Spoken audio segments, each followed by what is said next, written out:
everybody. This is the Huge Pop Wrestling Podcast with my boys, Nikki D, below me, Reek up beside Nikki D, Cody Cornett with all the answers right beside me. And we're going to talk, just like our title says, Huge Pop is all in for Bash in Berlin. So if you hear it, we're going to talk about All In. Well, some of us are going to talk about All In. Or if we get a chance to get our word in edgewise from Cody Cornett, we'll talk about All In. And then... Like I said, is it worth talking about? I just 5 minutes to get everything off my fucking chest, and I will be good for any questions afterwards. 5 minutes is yours. Only 5 minutes. That's all I Starting need. now. Time them. Okay. All In, the WrestleMania for AEW, their biggest show of the year. 50,000 people. They got half the damn stadium filled. That's a 90,000 people arena. You only were able to sell 50,000 tickets for a year in advance. Wow. You had matches that weren't even good enough to be on Collision or Rampage on this show.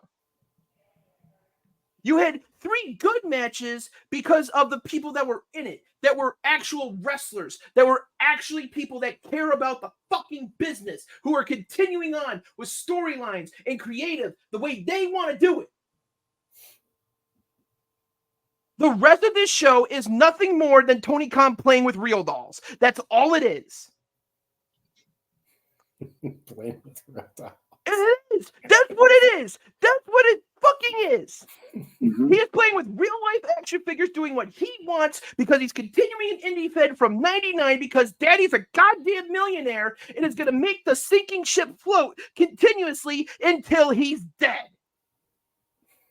This is a failed concept. AEW has been around for 5 years. Professional wrestling is hot at the moment. GCW is doing good. Ring of Honor is doing good, even though it is owned by Tony Khan because it's ran by somebody fucking else. The WWE is as hot as it's ever been since the Attitude Era. Yep. Why can they not get the success that WWE is having? Period. Oh, but WWE is hot. That's why AEW... No! Raising tides float all boats. That is the fucking definition. That is what should be happening right now. The Monday Night Wars showed that can happen. We were sharing 10, 12, 15 million people on a Monday night against Monday Night Football. Mm-hmm. Yep. Facts. So the fact that they can't get an even million, maybe 1.5 across the board on Wednesday nights means that their product is shit. People are leaving in droves. You can see it every fucking time when there's a certain segment going on. Oh, those people left. When it's a Jericho segment, at least 150 to 300,000 people leave in 15 minutes. Say those numbers again. You lose anywhere between 150,000 to 300,000 people after a Jericho segment. Where do you get those numbers at? I follow WrestleNomics. He does a great detailed report on every 15-minute segment, how many people there are by that 15th minute. Well, is it Jericho? So you said it's after a Jericho segment, or is it during? Are they leaving because of Jericho, or do they they're leaving because of Jericho? And then sometimes they don't even get those people back. They just lost those people. They followed 3 hours of AEW programming, followed an NBA Finals game at the beginning of the first 15 minutes. 2.8 million people. By the end of the third hour, 250,000. That's a big drop off. That's a huge drop off. You can't hold 2.3 million people? You're talking about the NBA Finals, though. Right, but that's okay. They're sports fans. They're sports fans. Mm-hmm. So some of them should translate into wrestling. It's not WWE, but it's something. Mm-hmm. Yeah, and Cody has a point too. because back in the day, WCW and WWE were doing this crap before there was like streaming. Before you could really, like, there might have been DVR, you could VCR, you use your VCR to record something. They were doing this stuff. They were pulling spectators from sporting events like Monday Night Football, like he already said, and they were doing it back then. Right. But wait. Okay, I'm going to piggyback off of your statement, Nikki D. Back in the day, you mentioned something like we didn't have the dirt sheets, we didn't have the internet, we didn't have all that garbage that we have now. Yeah. Back then, we watched, and I'm going to bash your bubble, Cody, but back then, before there was all this TikTok bullshit, all this bashing of people's opinions, bashing of people's viewpoint of a damn company, right? Mm-hmm. We didn't have anything like that. We just watched it. We knew that WCW was on this time. We knew that WWE came on this time, and because there was no frustration going on in the freaking internet world of comments and opinions, we watched it because we were wrestling fans.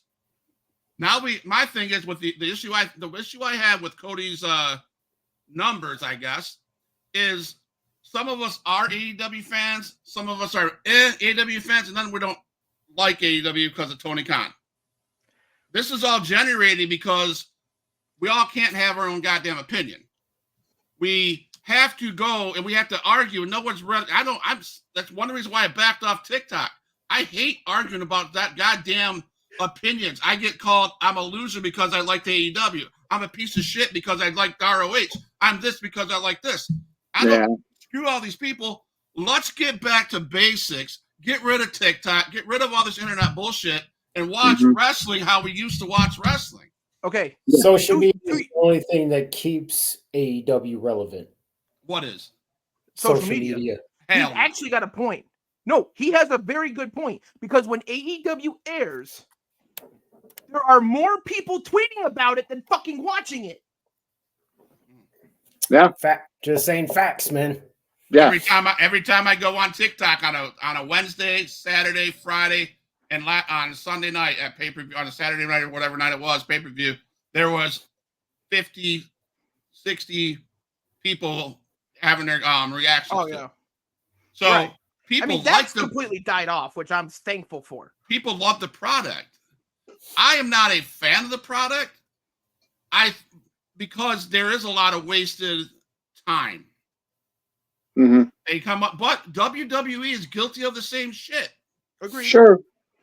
There's no reason Raw needs to be 3 hours, because Raw last night sucked ass. It did. So if we're going to compare apples to oranges, Triple H and all them boys at Raw sucked ass yesterday, like Bash in Berlin, or just like. But that was a Raw. That was a Raw, and you're talking about All In was a pay-per-view. So there's a little bit of a difference there. But if we are such a hierarchy escalon of WWE, which they are, above all, they're like this. AEW is like here, and WWE is way up here. Oh yeah, and they deserve. Okay, you know what I'm saying? So you can't compare down here to up here. I'm not trying to compare. If WWE is such a great company, whether it's a Monday Night Raw, a Friday SmackDown, or a fucking pay-per-view, they ought to be doing this level all the time, and they don't. Well, it's not going to be hard all the time. It's hard. It's hard to make that on a 3-hour show. One, thankfully, and hopefully the rumors are true, that when they move to Netflix, it drops to 2. I would love that. I would hate for the rumors to be true, because if that is the truth, SmackDown might be going to 3. What I'm saying, though, guys, is Raw's roster, Raw's writers are so good that if you can't make a solid show, and this isn't the first Raw that sucked. Raw sucked for a while. Oh, yeah. And if you can't put together a show, because you have, who don't they have? Come on. WWE has such the roster. If you can't put together a show that is solid, then you don't need to be putting a show on Monday night.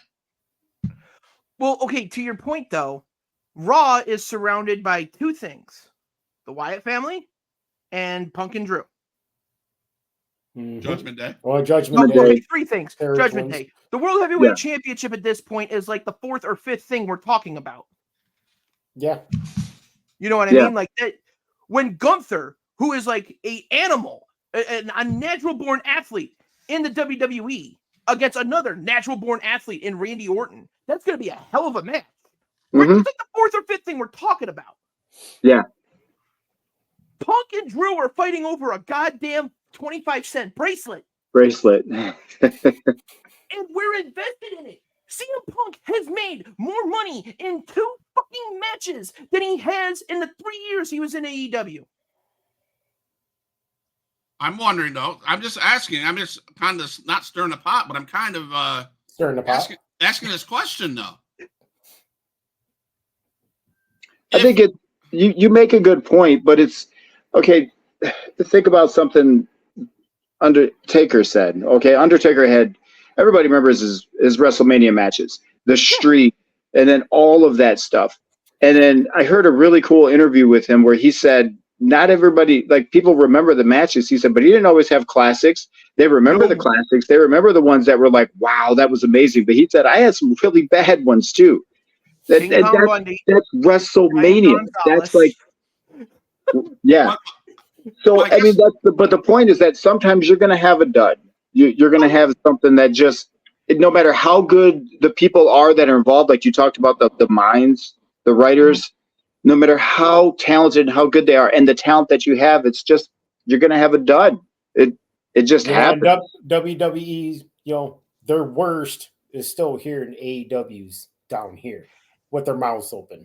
So yeah, that's a very good point, Rico. It's like WWE's worst is AEW's not even close to their best, but it's, that's the best they're gonna have. The thing is, this is what pisses me off the most.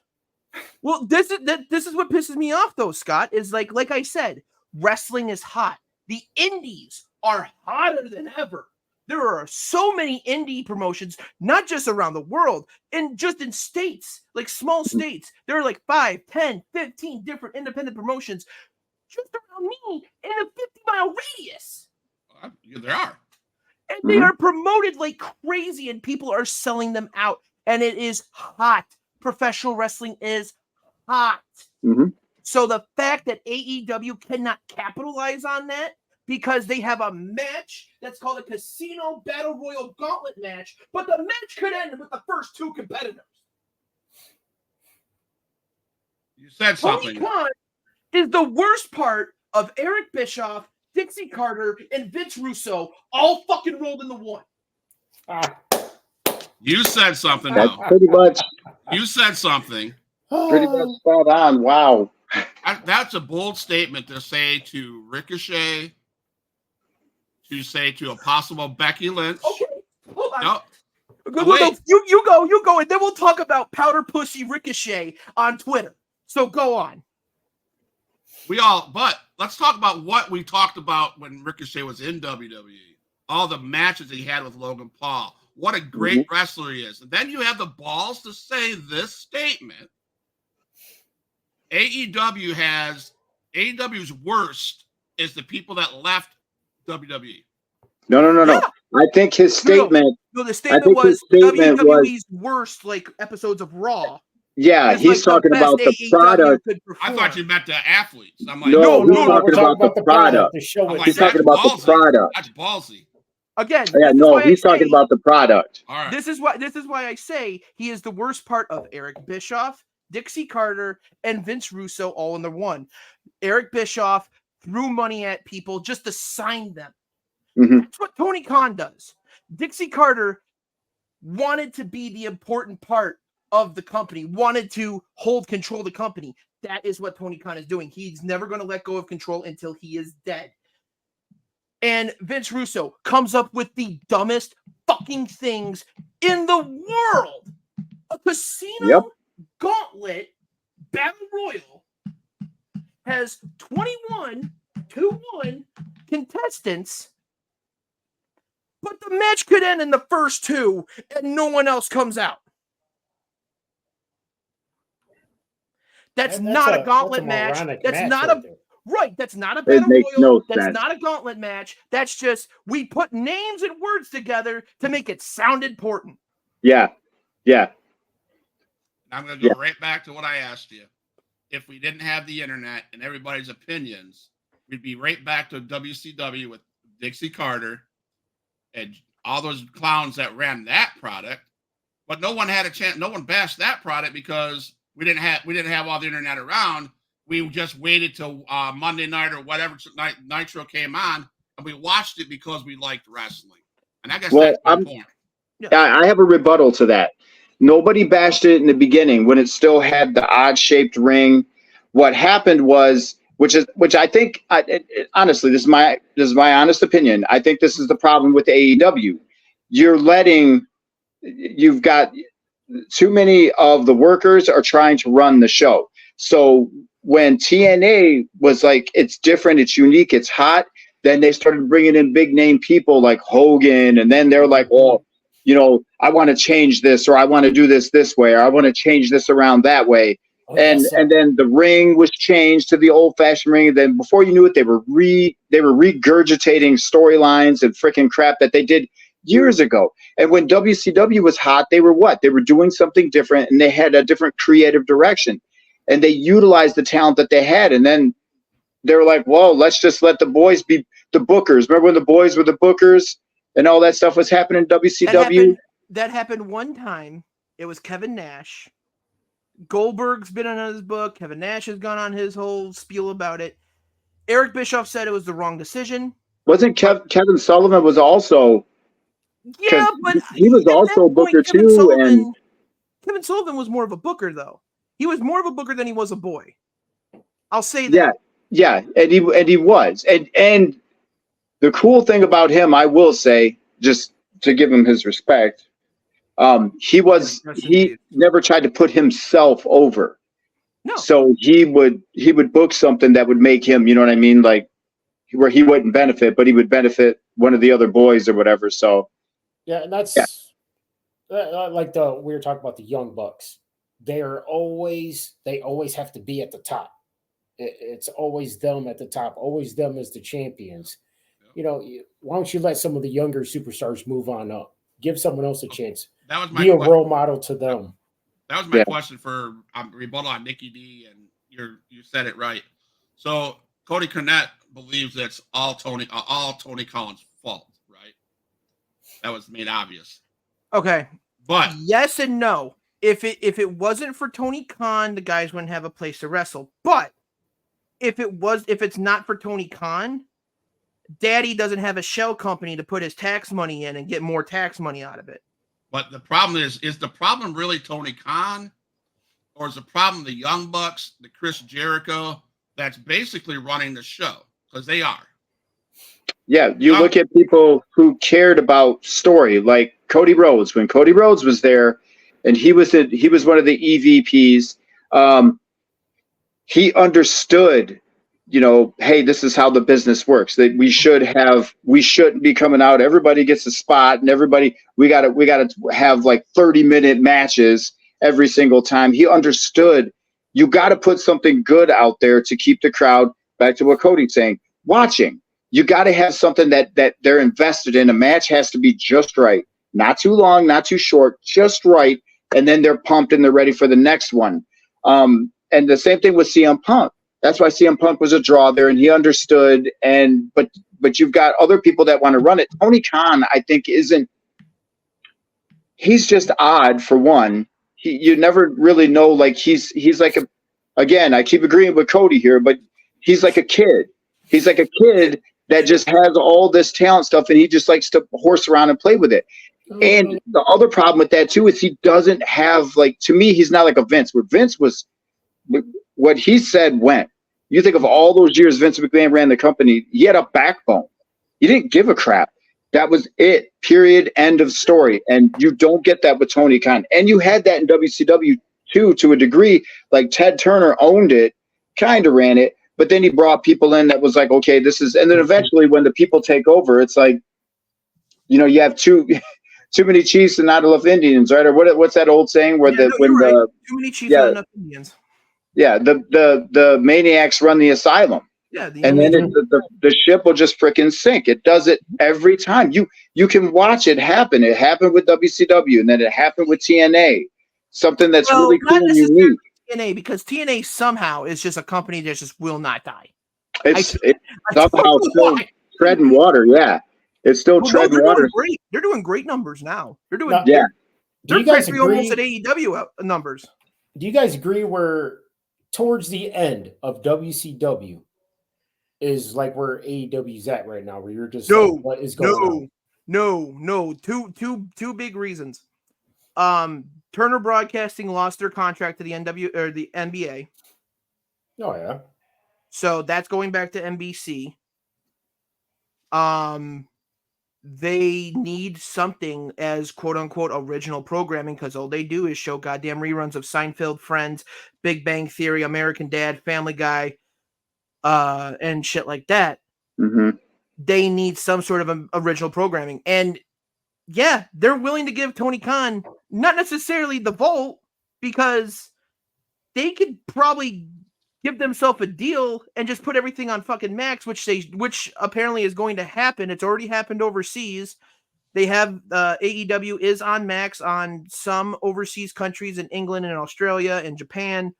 And it will soon all be over on Max, which I can't wait for. I think that's going to be a great deal of profit for the company itself. The streaming rights alone should be a lot, because if WWE can get $5 billion for 10 years for just Monday Night Raw, I don't see why Tony Khan can't walk away with $500,000 or $500 million or $750 million for all of AEW. It's only a 5-year company. So I could still give it that much money and be like, okay, we'll give this to you over like 10 years and it'd still be a lot of money in your pocket. But the bigger issue is that the company's not profitable. This is why I say it's nothing more than a shell company for Shad Khan to just pump money into and get tax money out of it. Because if the company's negative, he could just give it money to make it even. Yeah. That's all he has to do. He doesn't have to make it quote unquote profitable. The company is not profitable by itself. You had a 90,000 seat stadium. The rental agreement on that alone is outrageous. You did not break even. I know that for a fact. There is no way that you broke even on a rental agreement in England for Wembley Stadium. All your talent, all your producers, all your cameramen, ticket holders, shit like that. No way. No way. And you only got 50,000? No fucking way. So it's just, besides that, now you have Dave Meltzer. Well, look, before we go to Meltzer and his stupid ass star ratings, the decision to make Daniel Bryan the AEW World Champion on his last match, not under contract. Brilliant. Great idea, Tony. You should have let Swerve kept it. Make him a heel champion like he was going to be after that match. Let Daniel Bryan ride off into the sunset. Be the vegan daddy that he wants to be, and just let it go. There was no need for Daniel Bryan to win the title if he goes at the press conference and says, I'm still retiring. Why? Makes no sense. So, especially if everybody knew he was leaving. He said it. He said it a year ago. I have 1 year, and I'm retiring to go be a dad. Okay, so it was no secret. Like when Edge went over, at his Mania match against Christian years ago, and then we found out on Raw that he had to give up the belt because of his neck. Well, that was... Nobody knew that. Nobody knew that. That was just a freak accident, though. Yeah, but it's, so it's different. So, wow, that's crazy. We knew Daniel Bryan was leaving, and they still gave him the belt. What's wrong with Daniel Bryan going out in the blaze of glory. What's wrong with that? Christian Cage is number one. Christian Cage is number one contender. Which shouldn't be. I'm okay with it. I don't really necessarily care one way or the other. Christian is a great heel. He could be a great heel champion. Luchasaurus fucking screwing with people. It's fine. Whatever. But now you have a vacant champion. Again. Or the storyline that you're gonna go, oh, that was a great storyline. When it revolves into a storyline, you're gonna come back in 3 or 4 podcasts from now and say, wow, that was brilliant, Tony Khan. If it I don't worked, think Cody will ever say those words. Okay, ever. hold on. I'll make a bet with you. I will make a bet with you right now. If I utter the words, Tony Khan made the right call, or Tony Khan did a great thing, I will give you $20. That'd be a dumb bet. That's a dumb bet for me because I know that's the problem. That is the problem. You can't be a wrestling fan. You can't. Not true. Because here are the 3 matches that I think were 5-star classics in Wembley. Mariah May and Tony Storm. That was hands down. Storytelling, wrestling, everything. Great match, top to bottom. The right person won. Now you can continue on that story and just go with it. Have Mariah be a heel champion. Have Tony Storm come back after like 6 months and challenge her again and have another good match. The obvious one, Will Ospreay and MJF. Your Rockin' Austin of that company. Yep. That is a 5-star banger classic. Hands down, and it was shorter than their Dynamite match, which went an hour and also gained over 260,000 viewers in an hour. That was the only time that I saw 260 people went, man, this match is still going on? Holy shit, this match is still going on. Wait, we have a time limit? Like, fuck. 59 minutes and 58 seconds. It was an hour time limit. They went down to the wire on that. This match only went like 20-30. That's a 5-star match. And yes, the Daniel Bryan Swerve Strickland match, 5-star classic. Have no issues with that match other than the wrong person won. The emotion behind that match, the technicality behind that match, the story driven behind that match, it was good. It was really good. Those are the 3 matches I would show students or people that want wrestling. Those are the matches I would show. Mercedes Moné and Britt Baker ended up not being a good match, huh? That's surprising. Wow. It's not really that surprising. They both suffer from the same problem, which is that they need the dance partner. They can't be the runner. They cannot be the leader. They can't be the person that's doing the whole goddamn thing. Neither one of them can do it. They need great dance partners. That is the problem. Wow. I always thought Mercedes could do it, but she's always had somebody good to work with. So Charlotte, to your point, Becky. to your point. Moné is the bottom of the 4 horsewomen, period. He's the one carrying their bags. Damn. Jack Perry versus Darby Allin was the worst match I ever saw in my fucking life. And I have seen people fuck up a shooting star press on the corner. He says it's bad because Sting showed up. That's all. No, that was probably the saving grace. Him and his receding hairline. That was. I love Sting. I've always loved Sting. I think he's a great man. I think he's a great character. Why though? Like I don't necessarily have an issue. The only question I have is why? You retired in Greensboro. Are you just not going to let Darby Allin die? Were you there when you pushed him out of the way of the bus? Were you there when he broke his ankle? Were you there when he shattered his back in glass? Well, you were there when he shattered his back in glass. But fuck. You said 5 minutes. We're at 29 minutes. I know. I told you. Time them. Everybody else has been adding in. So we're good. Yeah. Hook and Jericho. Stupid. Young Bucks, FTR, and Acclaim. Storyline. What are you talking about? Hook and Taz reunited to make it. There was a father-son story. What the hell storyline do you want them to do? Nothing with Jericho. So listen, guys, it's not that he hates AEW, guys. It's not. It's like he has 5 guys on that damn roster he can't stand. One of them is the boss, Tony Khan. The other is Chris Jericho. The other is Darby Allin, and the other one might be Monet. Obviously, he made that, and the Young Bucks. So really, Cody, tell us what you really feel. And Orange Cassidy is at the top of the list. But I'm sorry. I don't hate AEW as a whole company. I couldn't have got that from your comments. No, that's fine, but it's just I don't like some of the people there because Mercedes Moné is quote unquote the highest paid woman wrestler of all time. That bullshit. Wow. Fucking like no. Let's get to the fucking elephant in the room because I've been saying it a few times now. The powder pussy Ricochet.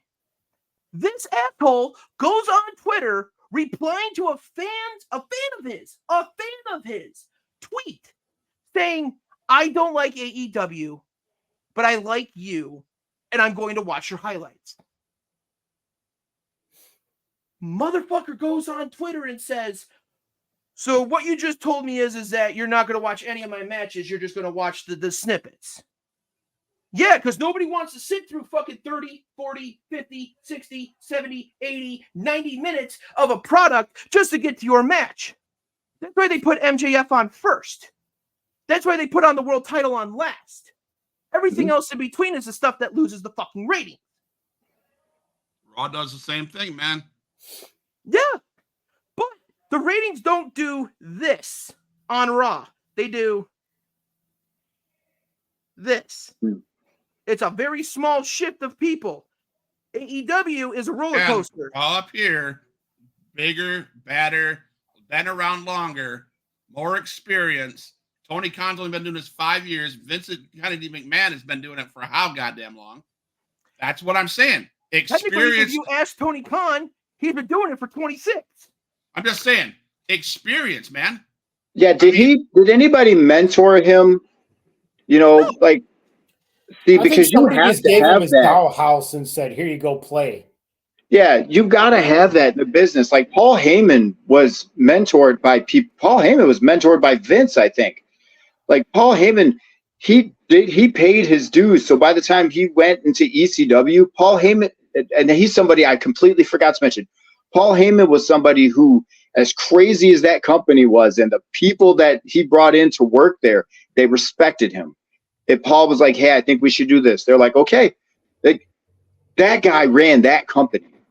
That guy, that company that had like freaking New Jack and Sandman and Sabu, who's insane. Like, they listened to him. And that's what I mean. Like, Tony Khan has to somehow turn into more of a dude like that. Right. And he needs to, I agree with this. He needs to take his balls back from the Young Bucks, put them in his pocket, and go back to what worked. Because when Cody Rhodes was there, when CM Punk was there, they were putting on some great shows, right? Yeah. They were. And they were drawing, especially when they got Punk, dude. They were drawing. All of a sudden, the hell went to a hell in a handbasket came when CM Punk says, "Screw you guys. This is ridiculous. I'm gone." Shortly after that, Cody Rhodes left. No, Cody Rhodes went first. Oh, Cody Rhodes went first, and a lot of that I think was because Adam Page, and I still was trying to watch. I wanted that company to do good. I wanted the wars. You know, I was like, this is fresh, it's something different, you know, and I'll still watch WWE. And I don't hate AEW, but it just turned me off because it was too chaotic.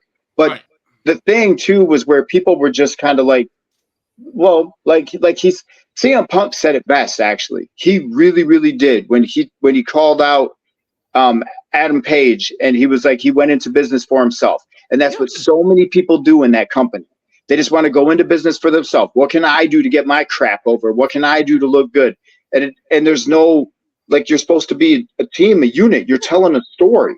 So I get that. So there's where Tony Khan does come involved, because he's not taking control of that and making it happen. Yeah, I he had to. agree with that 100%. I just think that if we would give the proper people, get the Young Bucks out of charge, Tony Khan, grow a set of balls, and put everything back in order like it was when Cody Rhodes was there and CM Punk was there, you're going to see a better product. But Agreed. To compare it, I mean, you can't compare AEW to WWE at all because the experience level, there's just no way. Here's the big, it has nothing to do with experience level. I'm going to say this right now. Because CM Punk said it best on the Ari Harwani podcast, the MMA Hour. Yeah. AEW is not a company that wants to make money. Yeah. What is WWE? A company that wants to be profitable. Yep. AEW, this is a direct quote. AEW is not a company that wants to make money. I believe that's why Cody Rhodes left. I believe that's why CM Punk left. I believe that's why there are several people coming out the door. I believe that's why it doesn't matter what AEW does to make it look like they're being successful. Until you put your margin in the black, you're not doing anything. The WWE could run Wembley and make a profit. The WWE could go anywhere in the world, no matter what the region, and make a profit. Yep. AEW goes to places where Tony Khan says, Dad, I need money to make this work. But hasn't there been WWE pay-per-views or the PLEs or whatever they want to call it now, that have had blocked off seats because they couldn't sell the tickets? Yes. Back in the like late 2010s. Here recently. There's been some PLEs that they have some blacked out, or the last pay-per-view. We were bringing people from the upper levels to the floor at SummerSlam because you couldn't sell those tickets. At SummerSlam? We had a conversation about that. Remember, because people that had second level tickets. So no, not second level. 300 or 400. Okay, they bought 300 or 400 level tickets because they were cheap. They got brought down to the floor because we couldn't sell the tickets. Right, so but obviously floor tickets are going to be fucking harder to sell. But you're still not selling tickets. True, and that's fair. And I will give you that, Scott. They didn't sell all the tickets in Cleveland. It's Cleveland. Wait. Sounds like excuses to me. It is an excuse, and I'll give them an excuse. But when you did 80,000 people the year before, 80,000 plus, and you do just over half of that, and you announced it a year. Where was last year's paper? Where was last year's All In? Wembley. Last year's. Yes. So they've been back to back. Oh, back to back. Yeah. You had 80,000 plus last year, 50,000 this year. I did not know that. You lost 30,000 people in a market that you did tremendous in. What happened? Either your ticket prices are shit. It's a combination of things. Ticket prices are shit. The economy's in the toilet overseas. We're not doing as bad as most people think, but right. But overseas it's all shit. They're all high priced because fucking what was it? Clash at the Castle. They had 12,000 people. It sold it out. Sold out the arena in Cardiff, or not Cardiff. Where was it? Wales? Yeah, Wales. Yeah. Wales. Yeah. Okay. It was a 12,000 seat arena in Wales, but ticket prices for 300 levels were fucking $700 US. But you're comparing a $12,000 arena, 12,000 seat arena to an 80,000 seat. Right, arena. But no, I'm also comparing ticket prices overseas. Well, hell, it's going to be so much easier to. Thank you for going bye. But I want to go back when you were talking about experience. Tony Khan may not have the experience, but he's got a lot of wrestlers who have that experience. But you're right. My point was I was trying to make is he has the wrong experienced people running his show.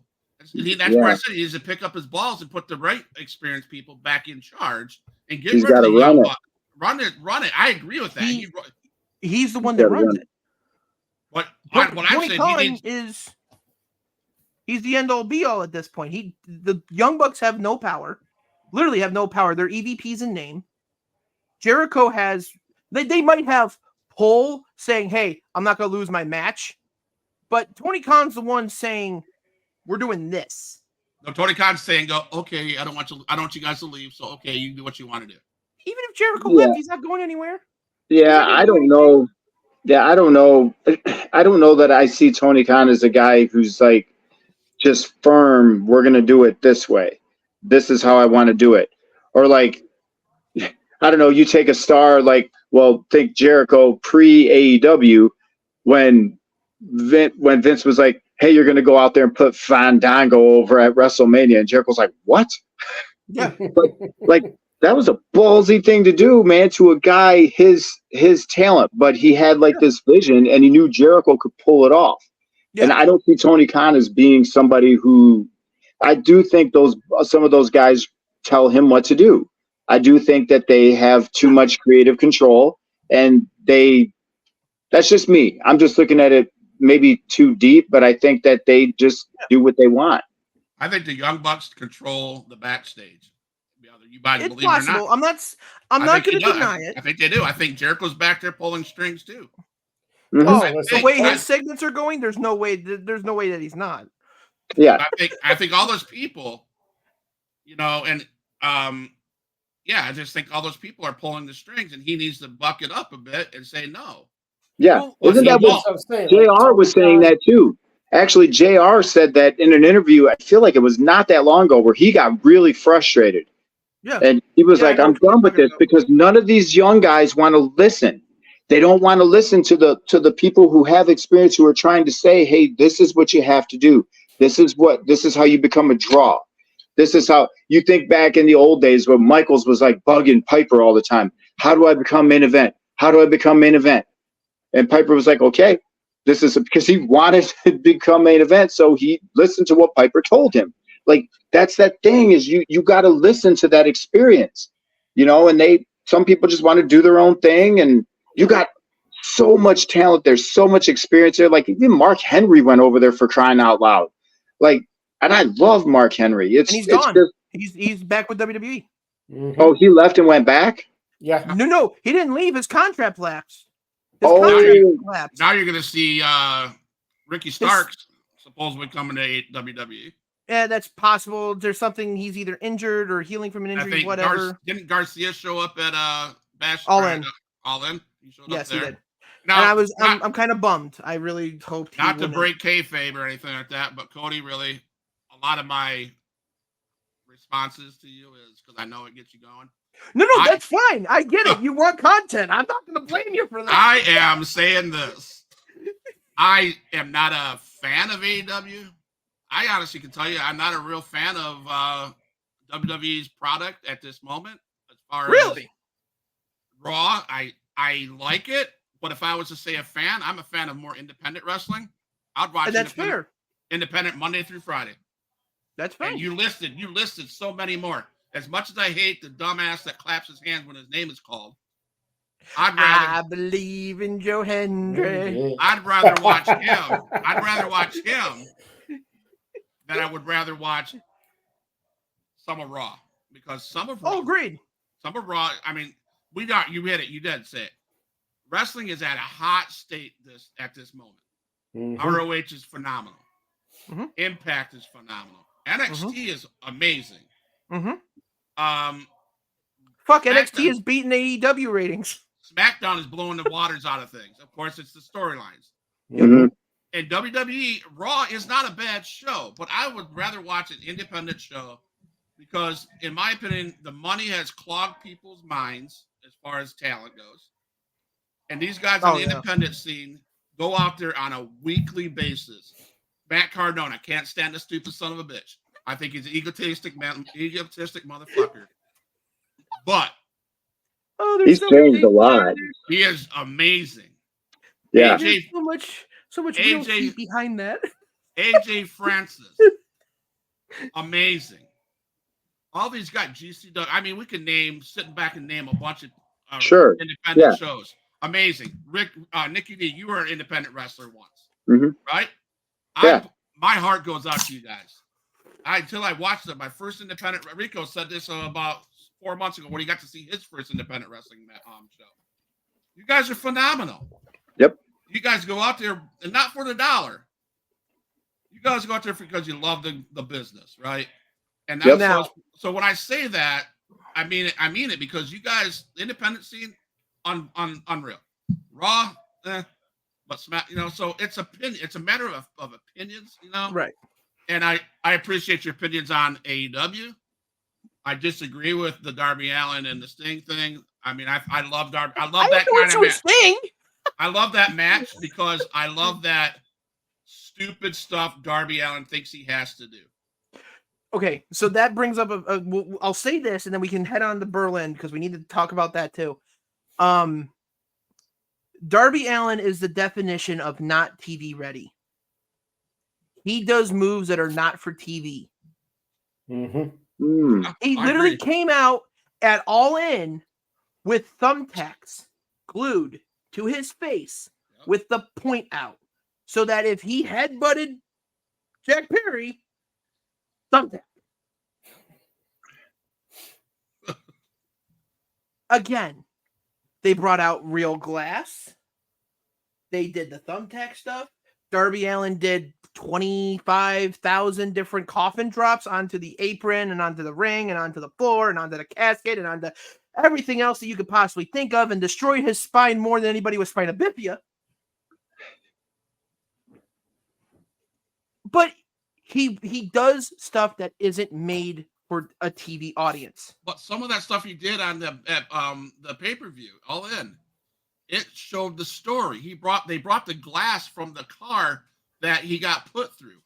That's storytelling. That's like, oh shit.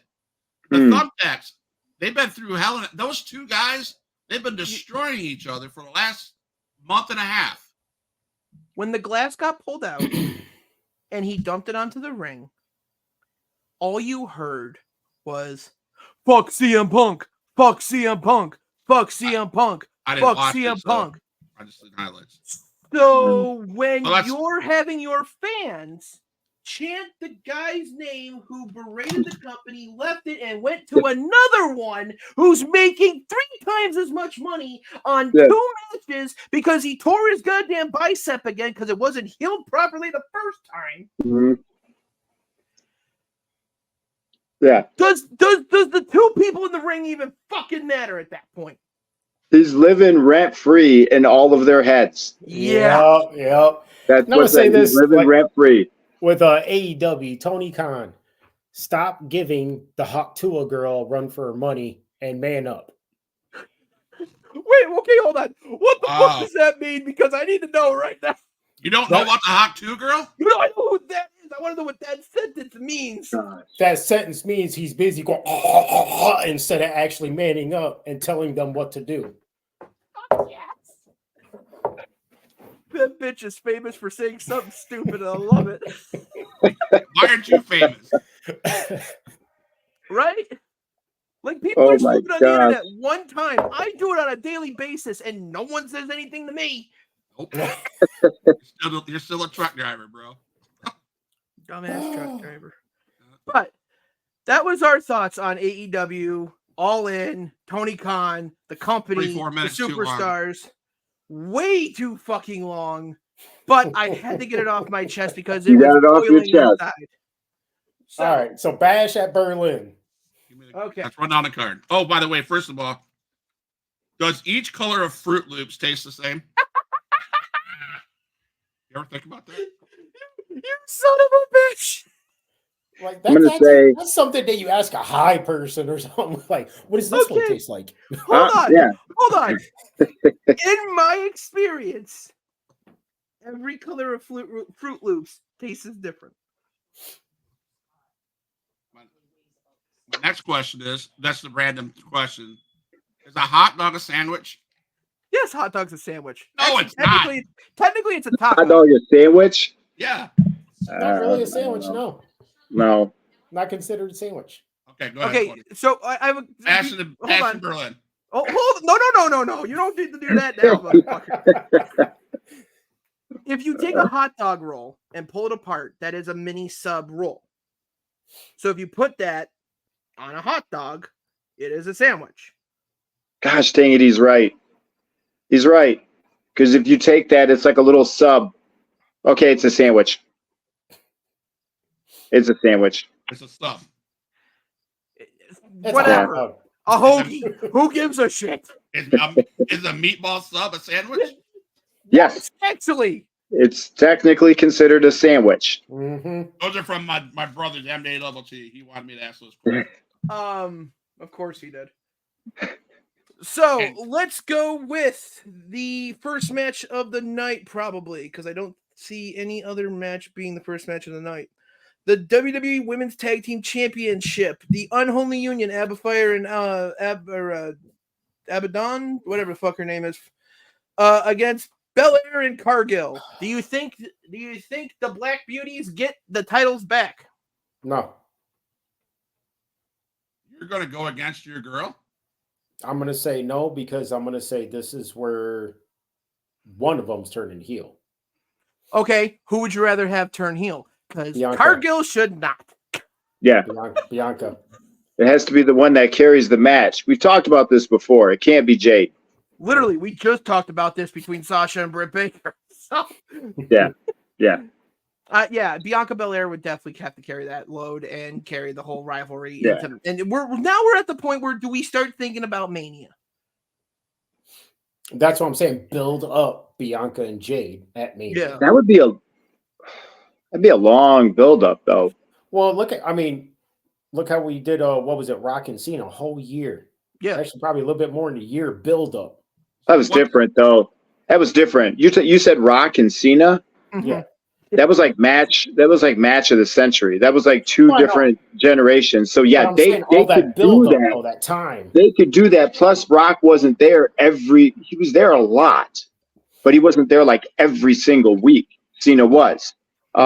With these two ladies, they're there every week. So I think I don't think you give it that long because then it could, do we have it start at Survivor Series and build towards Rumble, build towards Mania, or do we have it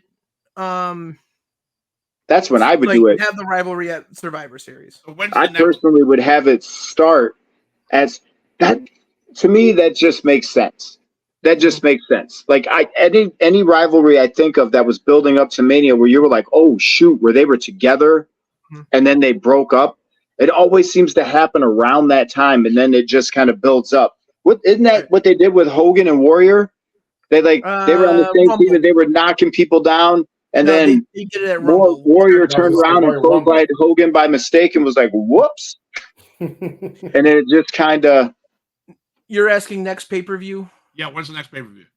I do believe it is Bad Blood in October. Yeah, I don't Bad think Blood. September is going to have a pay-per-view this year.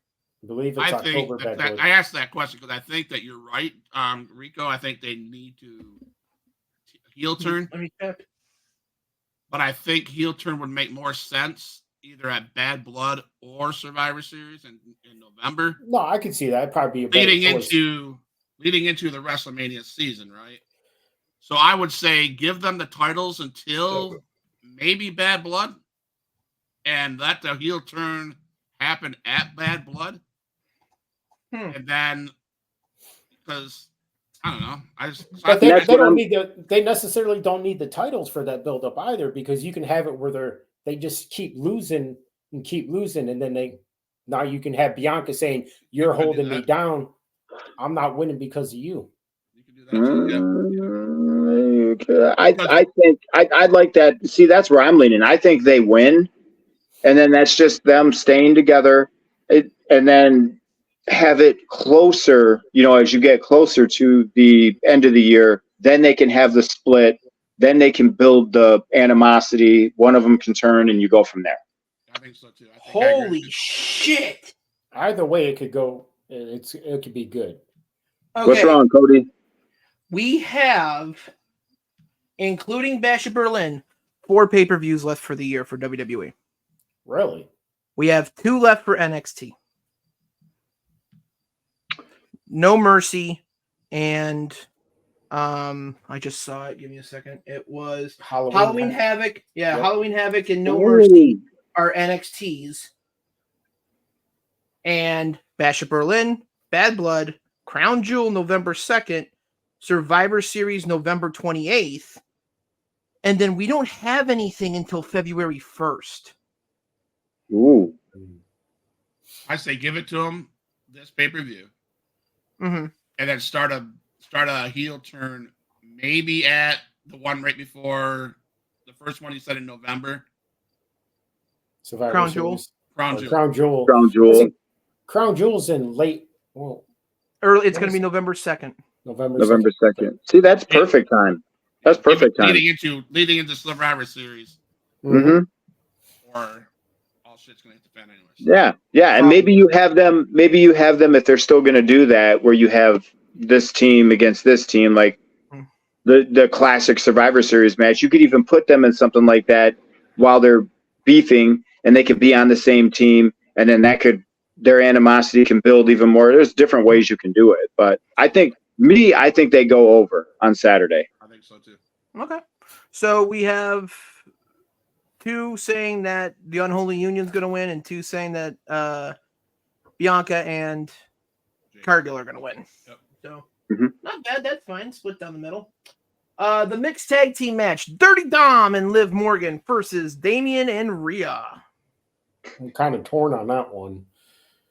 Dominic and Liv should win. Period. I think so, to keep that momentum going.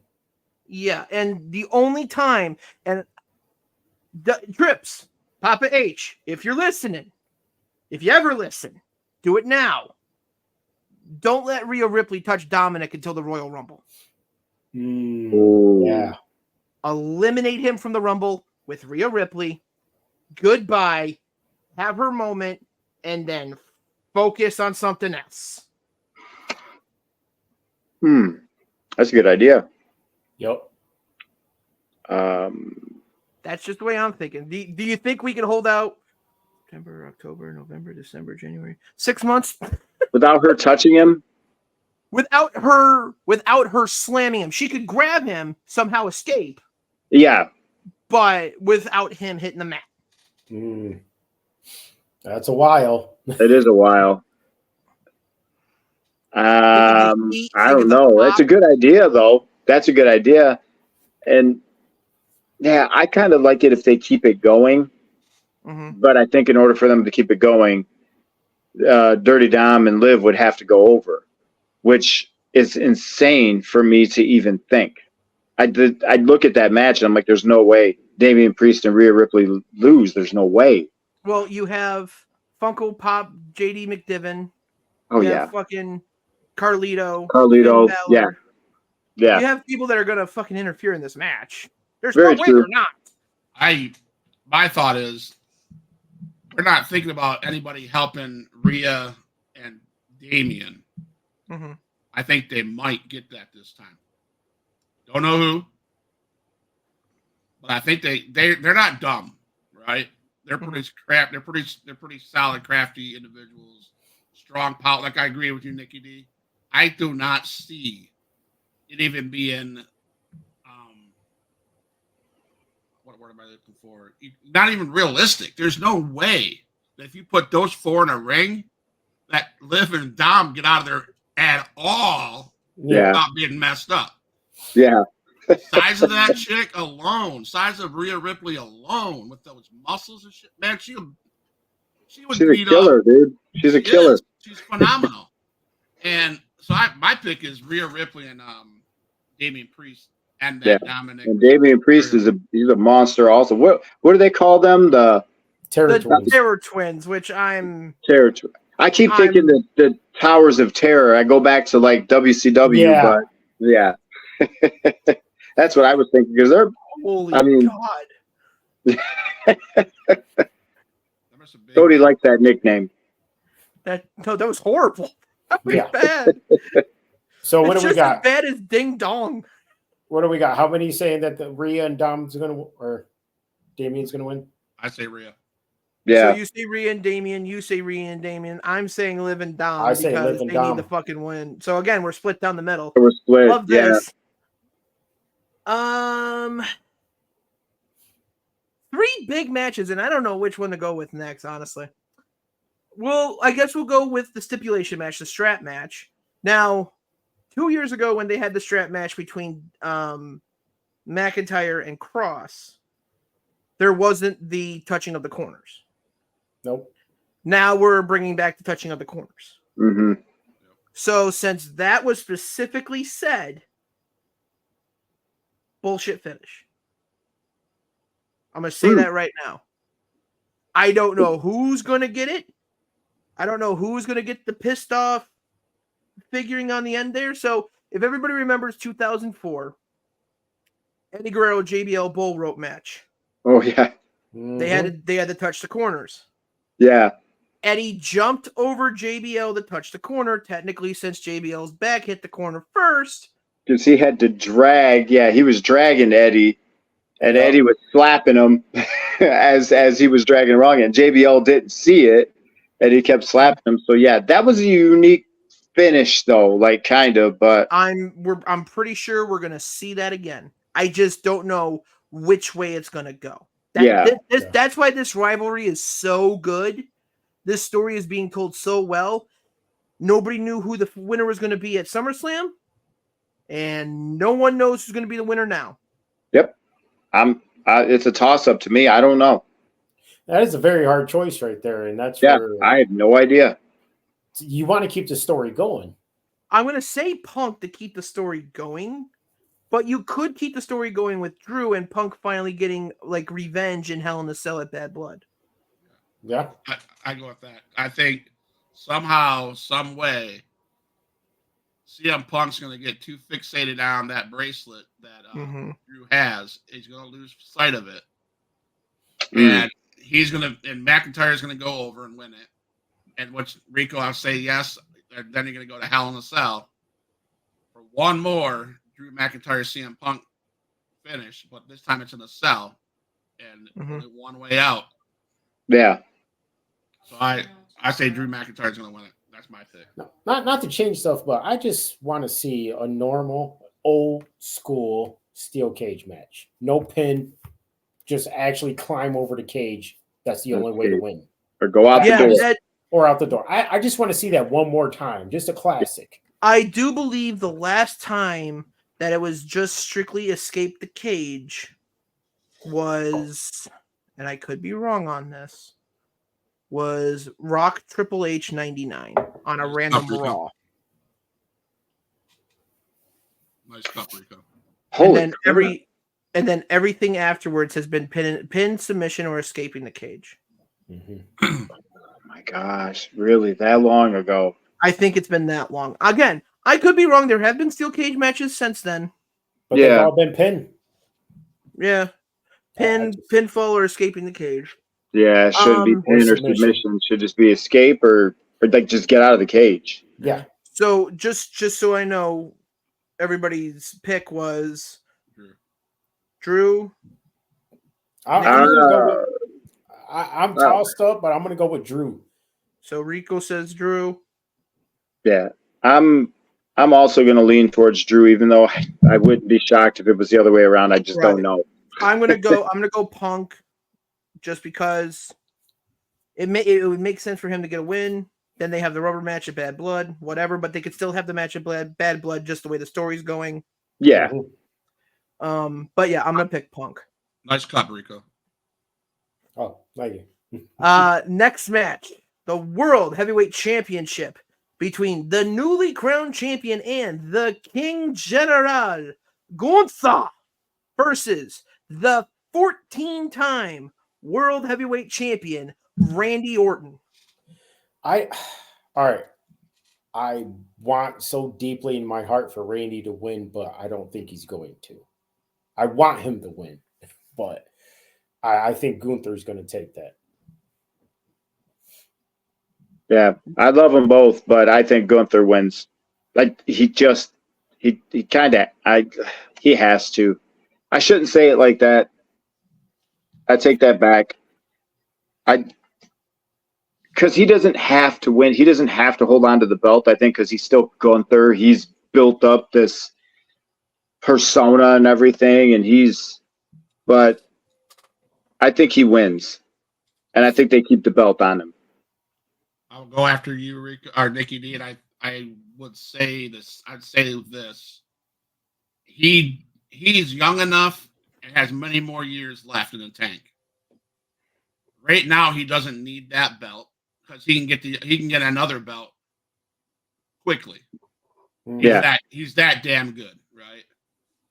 And I say that because I want to pay respect to probably one of the biggest wrestlers in the world, in Randy Orton. This guy has been through hell in a handbasket. We've been fans of his for so long.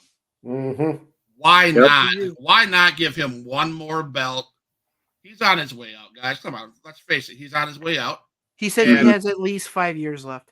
Well, let's give him a belt now when he has 5 years left until it's not bound to the last year like Daniel Bryan and give it to him on his last day. Right? Yeah. Let's not make that mistake that AEW made, right? Yeah, let's not make that mistake twice. Let's give him the belt now. And so if he carries it for 4 months. Honestly, I would be very happy with that. One of two things: carry it till Mania and face John Cena at WrestleMania for the title, or whatever. Have somebody that goes way back too, and I would be tickled to see that because those two go all the way back to OVW. Yeah, like so that would be amazing if they did that. I'd lose it. Weird fact: they've never had a one-on-one match at WrestleMania. There you go. Yeah. Never. Really. Never at WrestleMania. Triple threat with Triple H at 24. Orton faced Triple H at 25. Cena faced Michaels and Triple H at 22 and 23, respectively. Cena won a triple threat between Edge and Big Show at 25. Cena won against Batista at 26. Lost against Miz at 27. Lost against The Rock at 28. Won against The Rock at 29. Won against Bray Wyatt at 30. Won against Rusev at 31. Showed up at 32 because, I'm Cena. And yeah, I don't think he wrestled at 30. No, he did wrestle at 33 because it was him and Nikki Bella versus The Miz and Maurice, which was the consolation prize for the engagement ring because he won the WWE Championship for 2 weeks. Fuck you, Vince. And then after that, he didn't really do much at Mania. And then Orton's always been on his own path. Yeah, there was one where what didn't he fight? Like the Undertaker just walked through him. Oh yeah, Undertaker dogged him at 34. Yeah, that was all a respect thing too. That was like because it's Taker. Well, it was like Cena's like Taker was ready for a 20-30 minute match at WrestleMania 34. Cena looks at him and goes, "Yeah, you're gonna dog walk me." What? Dude, I've been shit talking you for 4 weeks. You should dog walk me. Yeah, he's got a point. I know you're in shape. You wouldn't be doing those workout videos on your wife's Instagram and all that crap he was talking. Oh, there goes my light. Right, Wyatt 6. Watch out. Yeah. No, but I don't want to. If they're gonna do the Cena Orton at WrestleMania, you're gonna fall in that same trap that you just talked about Danielson winning on his last year. But Cena's going to be going all the way to December. Yeah, but Cena only needs to win it for a night. Yeah, but why do that? I mean, to have a 17-time world champion. That's why you do it. To have the record. To say the GOAT has the record. Yep. And he kind of is. He is. But I see Orton winning at Bash and then possibly getting Cena. And I would not be upset if he did. Oh, I'd be so happy. Yeah, I wouldn't be upset. That's a match I can watch it, and I won't be upset either way. I'm going to say 2 numbers. 869, 667. Since Gunther has started with the company in NXT UK, held the NXT UK Championship, then hopped on the main roster and won the Intercontinental Championship, this man has been a champion for 76% of his career. Wow. That's I'm going to impressive. go with stats. I'm going to go with facts. And I'm going to go with Gunther beating the piss out of Randy Orton. All right. So who do we got next? The last match. Who'd The you match take, Rico? Who'd you take? Oh, like I said, I want so badly for Randy to win, but I agree with Cody. I think just there's too much momentum and everything with Gunther, so he's going to win. Well, I guess my decisions. I mean, I get that. I get what you're saying. But my decision is time is running out for Orton, and Gunther can get that title back. So why that not? is true. That is very true. You know, and I would love to. Could have a random title change on Raw. I mean, if we're getting into the how many times I mean, this is going to be big for Orton if he wins his title. I mean, it's, this would be his 15th, right? Mm-hmm. So that's huge. And he will tie with Triple H. So that's huge, right? Mm-hmm. That is huge. So why not do that if we're talking about records? And we have almost 5 weeks until the next pay-per-view. So you might as well throw in a title defense somewhere. Right. And if it has to be the night after or the week after, whatever, build it up. You could do it in the middle of the plan for Bad Blood. Build it up to where Orton and Gunther round 3. Gunther beats the piss out of Orton, then takes it till Mania. Yep. What's the next match? The last match, we're only doing 5 matches per PLV unless we are the Royal Rumble or a 2-night SummerSlam or a 2-night WrestleMania. The unwanted match of Kevin Owens versus Cody Rhodes. Does anybody else kind of feel like that match was just forced together? No. Come on. No. Come on. What do you mean? This is all part of the story. This is all part of them finishing the story. Yes, it's forced upon us. I was just like, come on, really? I mean, nothing against KO, but come on. It doesn't. Nah. That solidifies my point about what WWE is doing to Cody Rhodes. I will say this. AJ Styles. I don't even know who he fought in between the 2 AJ Styles matches. Logan Paul. AJ Styles, Logan Paul. Those were good matches. Those showed a side of Cody that needed to be shown. Mm-hmm. Then we had Solo. And it's like, why? This match, that match was nothing more than a build up to Roman, which sucks. Yeah, it was an okay match, but the ending is what we wanted to see the most, and not the champion. Now we've, like Scott has been predicting since fucking WrestleMania 40, we are seeing a champion that has moments elapsing him and eclipsing him more than his championship run, which again, you did predict that too. You really, really did say that. It was written on the wall. I mean, how did anybody not see that? I didn't see it. Or maybe it's because I didn't want to see it. I was like, we're not in love with the chase. We're not in love with the chase. It's the guy and all that stuff is great. But yeah. And I wonder if the draw, because certain people are draws, right? Not to like cut in front of you, Cody. I'm sorry. But like Roman wasn't on that card. I wonder if he was on that card, if that place sells out because he's a freaking draw. Okay. So to even further your point, Roman Reigns came back SummerSlam at 11 o'clock p.m. EST. At 12 o'clock p.m. or a.m. EST, made the company $1 million. Well, I remember you talked about that before, but that was, what did he do? There was like a certain belt or? There was 1,316 belts made for SummerSlam at $800 a pop as a commemorative Roman Reigns belt, his design, his logo, everything to represent the 1,316 day reign that he had as champion. $800 a pop. Or $600 a pop, and made over in 1 hour. Well, huge pop. I was gonna wear my shirt tonight too. OTC, yep. Original Tribal Chief. There you go. After Love the 'em. show was over, people still spent money. I ordered mine the day. I was on WWE Shop that night. You ordered the shirt, Yep. but they had commemorative belts made specifically for SummerSlam. You can't buy it on WWE Shop. Yeah. That And was that- a specific event thing.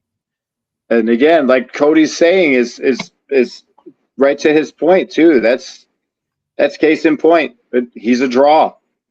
He's a draw. Is Cody Rhodes over? Tremendously. Like, Yeah. everybody's starting to do the sing-alongs, which is great.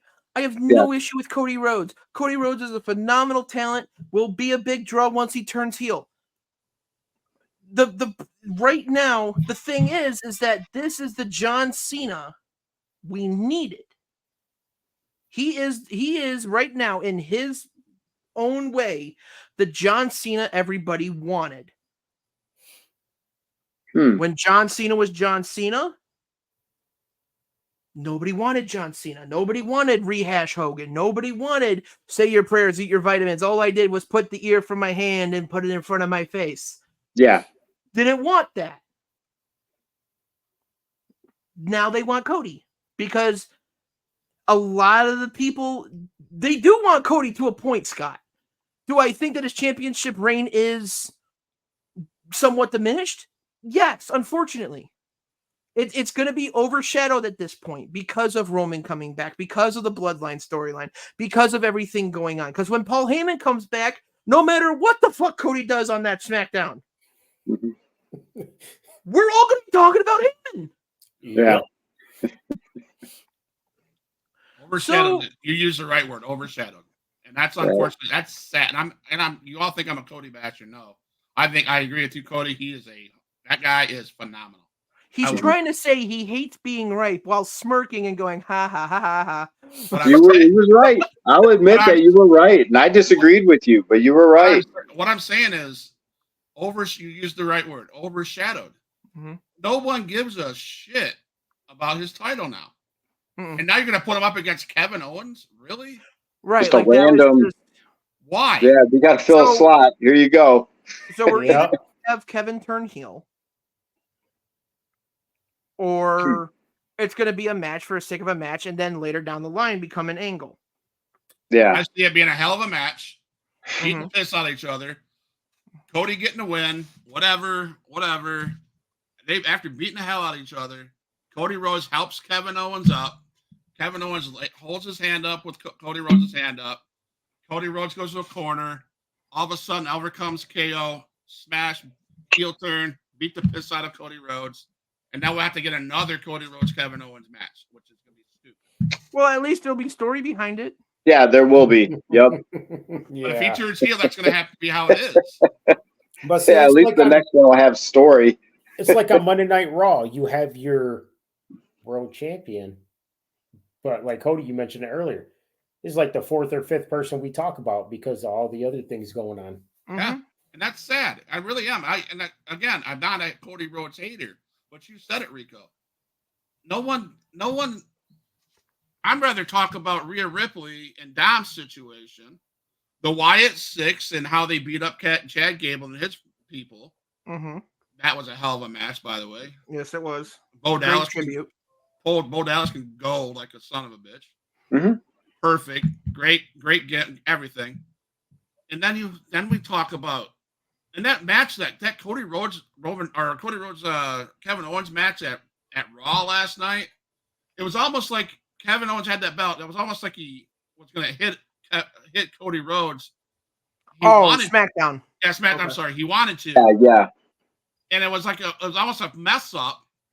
Mm-hmm. I think the goal was to hit him, but it was like, I don't know. There you go. Well, no, because they showed how Kevin Owens betrayed all his partners or people that he was friends with, and I love it how he breaks the fourth wall and goes, "Look, I did it to Kofi. I'm sorry, that one was on me." But everybody else deserved it. Yeah.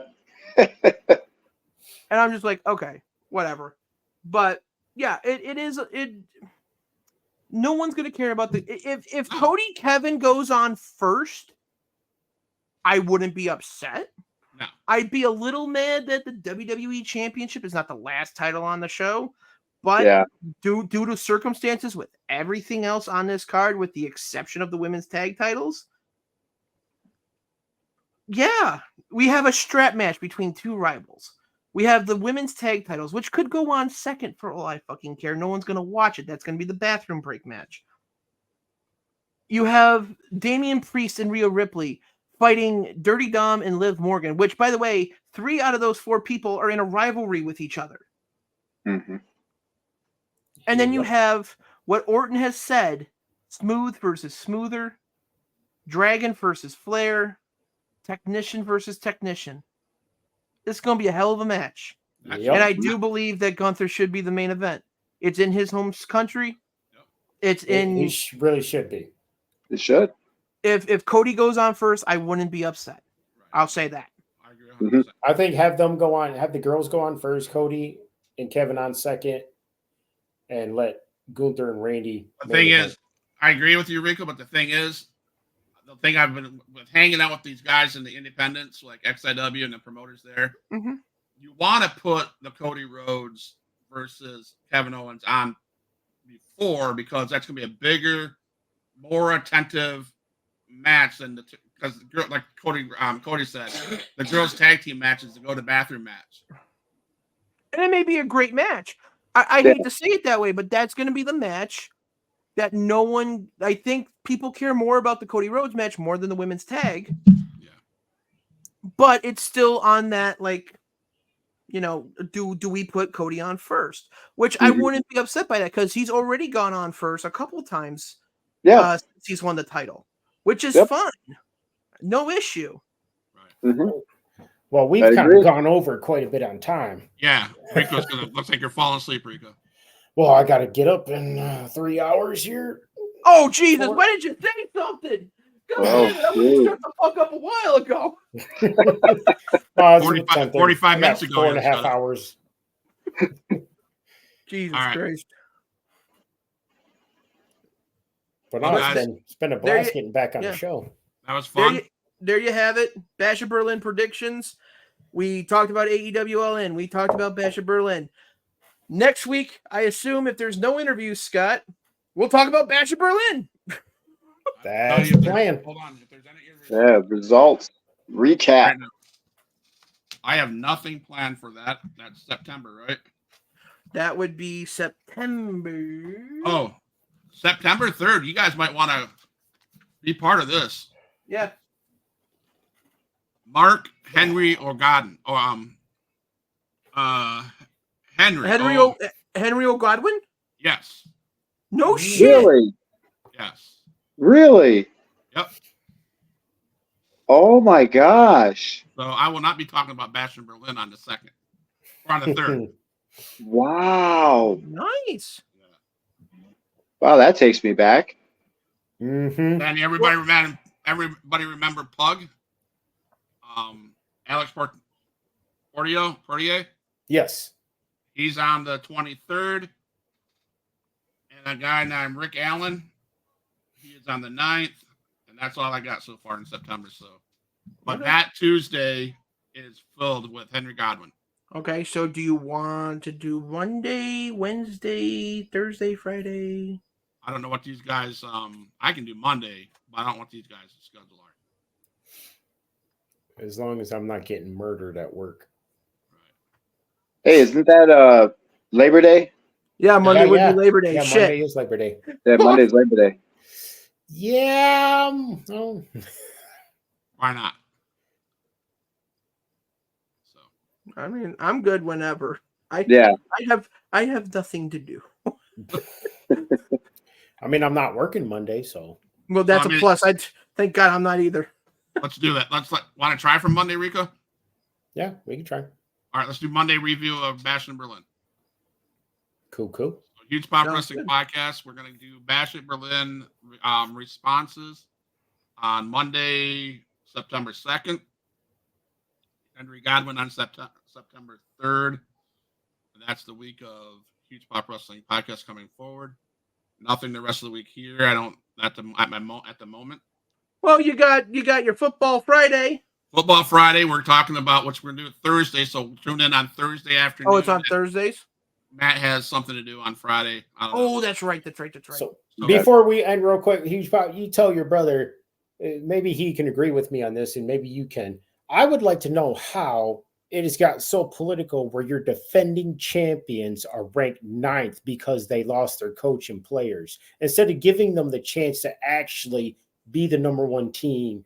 And if they lose, okay, they're not as good as they were last year. But you didn't even give them the chance. Okay, I will say this, and I'm just probably going to piss you off, Rico. That I don't want to hear it. I am fine with them being ranked lower than number 1 because I think you would agree. The Big Ten just turned the most difficult conference in football with the addition of Oregon, Washington, USC, and some other team. Oregon is tough. Texas. That just turned into that Big Ten turned into massive. Oh yeah. They're not good. Michigan, unfortunately, they're not going to win every game. I see what you're saying, Rico. Let's give them number 1 until they're not. That's what they would do. That's what they did with Georgia. That's what they did with Alabama. That's my thing is like you didn't even give them a chance. You just said, "Oh, you lost your coach, you lost some players. You're not going to be that good." So you're because they don't play in the SEC. That's why. There's been SEC bias forever when it comes to those rankings. You look at Ohio State; they're ranked 2. Well, which is weird because Ohio State gets that, and Michigan trounced the teams that they played, especially last year. But they're still ranked in the top 10, and I'm kind of okay with that because of the fact Sherrone Moore is not like some rookie. He coached them the last 3 regular season games. He coached them to the win over Ohio State to clinch the East. I hope Shannon Moore has his team ready. They go out and kick some ass. Oh yeah, because they got a point. They got a thing to prove, right? Yep. They have to. You know what I'm saying? They have a point to prove, and I think they're going to do it. And Huge Pop Wrestling Podcast people, we care about our buddy Rico down here who has to get up at 4 a.m. I have to get up at 5. So, but it's always a joy. I'll say this so I sound like a pussy, but I always love hanging out with Cody Cornett, Nikki D, Rico. You guys are my brothers, family. Love you guys. You guys are a reason why I do this Tuesday show. I try not to book something, but when I had to book Unreal Godwin, I had to take it.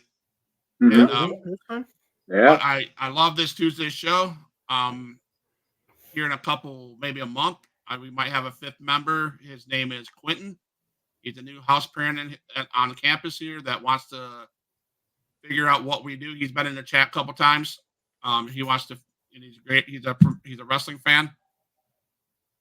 And so Huge Pop Wrestling Podcast. Thank you guys for watching. Thank you, Cornette, for going 45 minutes over your timeline on All In. Appreciate you. He brought the passion. He brought that passion. That's all that matters. Content. If everybody wants to see you later.